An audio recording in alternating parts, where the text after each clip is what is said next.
ಏರಾಗ ನಾನು ರೊಕ್ಕ ಕೊಡ್ತಿಲ್ರ. ಕೈ ತೆಗಣ ಎಷ್ಟ್ ಕೊಡ್ಬೇಕಣ? 8,000 ಕೊಡ್ಬೇಕ್ರಿ. 8,000 ಅಷ್ಟೇ ಅಲ್ಲ, ನಂತ 4,000 ರೂಪಾಯಿ ಐತೆ ಅಲ್ಲಿ ಓಪನ್ ಬಾಬಾ ಅಂತ ಇದಾರಂತೆ, ಹೋಗಿ ಡಬಲ್ ಮಾಡ್ಕೊಂಡ್ ಬಂದ್ ಕೊಡ್ತೀನಿ ತಗ. ಕೊಟ್ಟಿಲ್ಲ ಅಂದ್ರೆ ರಾತ್ರಿ ಮಂತ್ಯಾಗ ಬರ್ತ ನೋಡಿ. ಆಯ್ತು ಬಾಬಾ, ಓಪನ್ ಬಾಬಾ. ಬಾಬಾ ನನಗೆ ಬಹಳ ಕಷ್ಟ ಬಂದಿದೆ ಬಾಬಾ. ನಾನ್ ನೋಡಿದ್ರೆ 8,000 ರೂಪಾಯಿ ಸಾಲ ಮಾಡ್ಕೊಂಡಿದ್ದೀನಿ.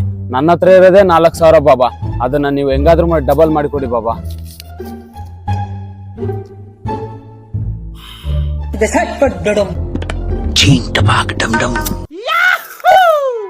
ನಿನ್ಗಿದು ಬೇಕಿದ್ದ ಮಗನೇ, ವಾಪಸ್ಸು ಹೊಂಟೋಗು ಶಿವನೇ. ಒಳ್ಳೆ ಮಿಂಡ್ರಿಗೂ ಸುಳಾಮ ಸಾಮಿತಾಗ ಬಂದ್ಬಿಟ್ಟೆ. ನಾನು ಇಲ್ಲಿ ಬಂದು ಇರೋ 4,000 ರೂಪಾಯಿ ಕೂಡ ಅರ್ಧ ಕಾಯ ಕೊಟ್ಬಿಡೋಣ. ಆತಗೆ ನೋಡಿದ್ರೆ 8,000 ರೂಪಾಯಿ ಕೊಡ್ಬೇಕು. ಇದು ಇರೋದೇ 4,000 ರೂಪಾಯಿ. ಆತ ಹೆಂಗೋ ಕೈಗೂ ಕಾಲಿಗೆ ಬಿದ್ದು ಕೊಟ್ಟು ಇನ್ನ 4,000 ರೂಪಾಯಿ 4 ದಿನದಾಗ ಕೊಡ್ತೀನಿ ಅಂತ ಹೇಳ್ಕೊಬೇಕು.